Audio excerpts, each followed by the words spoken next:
my God, that was so fast. So anyways, we took the kids bowling. The kids loved them. So I get to the point where I tell my ex-husband, you need to move out. Like, this is not working. I'm not moving forward. I'm not moving backwards. You're not moving forward. You're not going anywhere. We're just living here together. I'm still a wife. I'm still cooking. I'm still cleaning. I'm still taking care of the kids. I'm still taking care of you. We're still having sex. I can't. I'm stuck. I have plateaued. So when he left me the most beautiful letter in the world. It was a beautiful letter. It was. I still have it, actually. And I remember crying when I read this letter. And when I read this letter, I realized I've made a mistake. My ex-husband does love me. My ex-husband does care for me. You know? The last time I read this letter was maybe about 2 years ago. And I realized how basic and bland this letter was. But when you're in that stage in your life where you're broken, any spark of hope is hope. So I read this letter and I call him right away. Like, I think I made a mistake. Oh my God. And he's like, no, you need your time.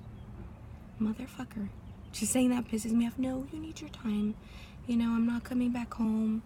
You need your time to do whatever it is that you need to do. So now again, I'm heartbroken. Because now this letter is telling me that he loves me. And I have pushed him away. And now he's not coming back. Now I broke up our marriage. Anyways, I still was talking to this guy. But I was so confused. Like, so confused. But I was going to do things right. At least in my peanut brain, I thought this was the right thing to do. So I made it a point to introduce my ex-husband to the new guy. Okay, ladies, let me tell you. I am having a barbecue at my house because now the ex has moved out. I have no idea where he lives. He has moved out. I invite the new guy. I invite, a couple of my brothers. Because, you always need the okay from your brothers. And all of a sudden, my ex-husband shows up. And I have to introduce this guy to him. And I remember holding Max's hand and walking slowly towards my ex-husband and saying, Max, this is Caesar. Caesar, this is Max.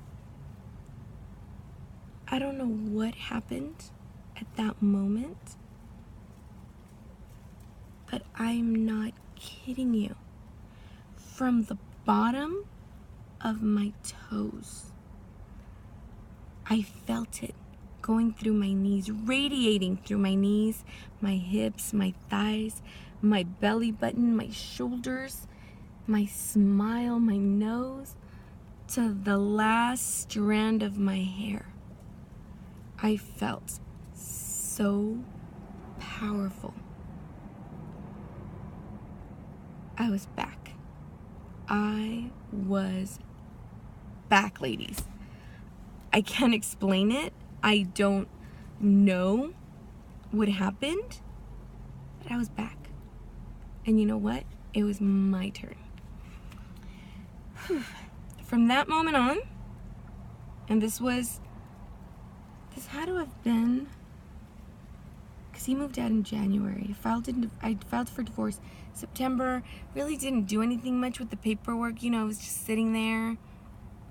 He moved out in January. This was in April. From that moment on, my ex-husband, I can't believe I just called him husband. My ex-husband was on my ass like you have no idea. Because why? How dare I be happy? How dare I have control of my life?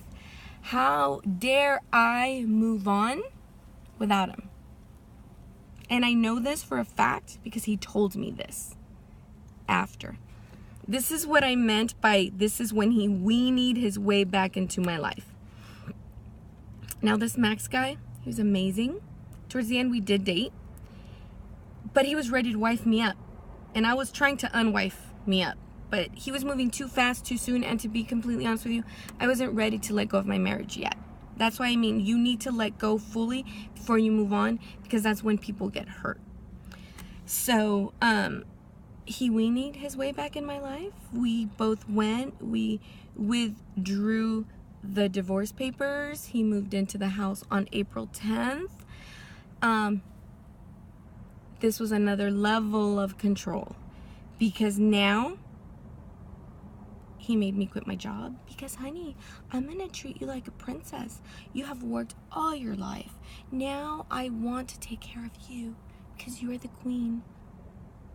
You know what he did? He tied me down even more. Quit my job. I was bored as fuck at home because I've always worked. I've always done my thing, you know? He started working out. I started working out.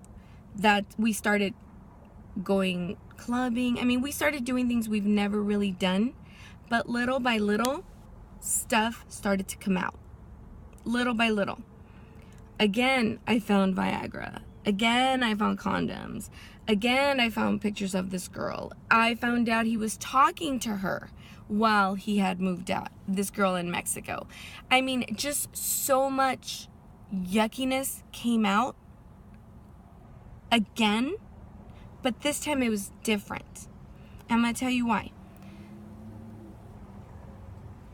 The reason my marriage did not work out when we got back together in April of 2010, I'm going to tell you the percentage, okay?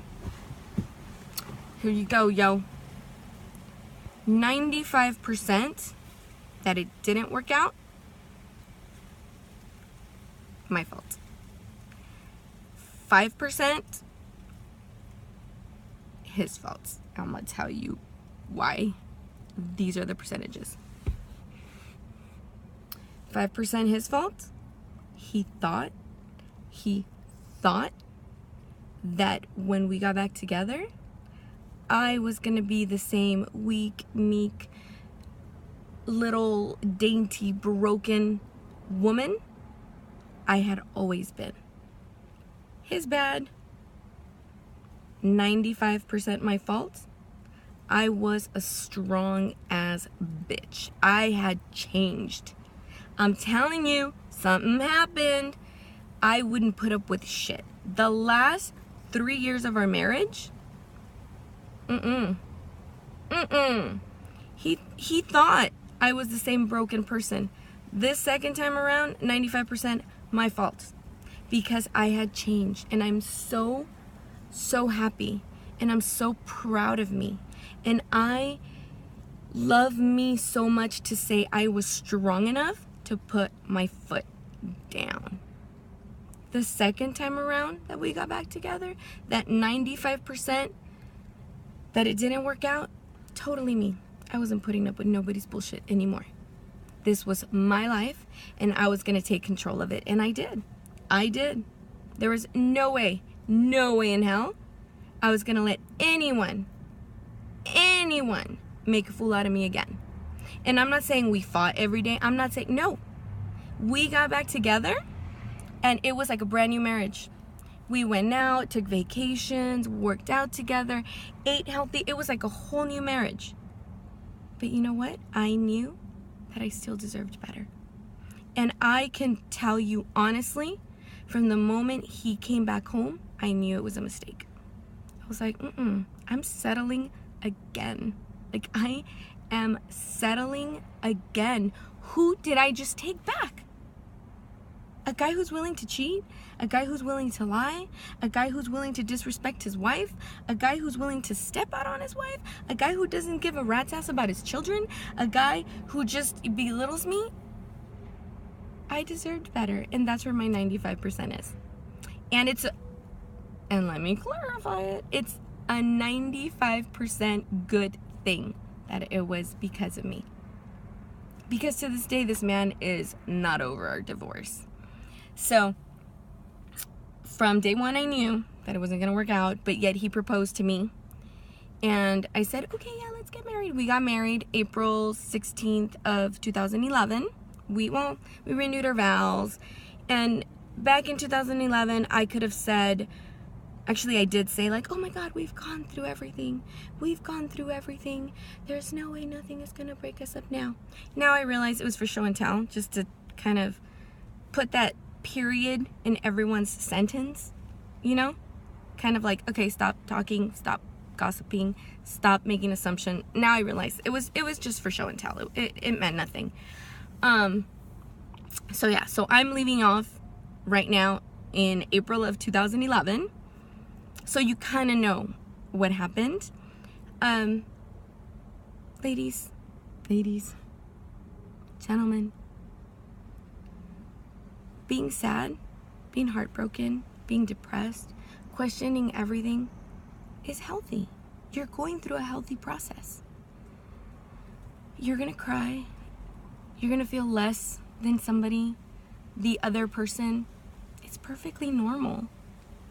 But you need to understand, it's part of the healing process.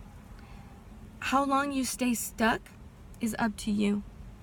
I can tell you till I'm black and blue. It's up to you. You know? It's completely up to you. It's how far you're willing to hurt. If you have forgiven the person and you're still with them, don't bring it up. Don't bring it up, because you're only hurting yourself. You're not hurting that person. That person could care less. That person already cheated and he got away with it and he still has his marriage.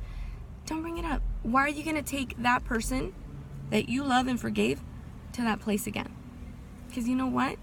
That one person he was with, she or he got to see the good side of that person. That person had no bills. That person had no kids, no stress, no nothing. And of course, every affair is wonderful and beautiful. Why? Because again, it's an hour or two a day they see each other. Try living with this motherfucker for the other 22 hours and see if you're that excited to see him at the fucking Dollar Tree or at the 99-cent store. Because you know, that's the parking lot meetings. Like, oh, hey, I got 10 minutes after work. You want to go make out? That just tells you a lot about the person they're cheating with, because there is no way I'm a side dish. Boo-boo. I'm the main course. I'm the appetizer, main course, and dessert. And guess what you get to do in bed with me? Burp it out. Yeah, no, there's no way I would ever be a side dish. Fuck that. And, you know, that just speaks volumes of the person they're with. Side dishes.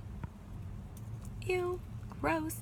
But anyways, on that note, I'm going to leave you guys. Thank you so much for all the amazing comments. If you have questions, ask. I'm leaving you guys again April 16th, 2011. And then I'm going to go back to the rest, because trust me, it gets better. I love you guys.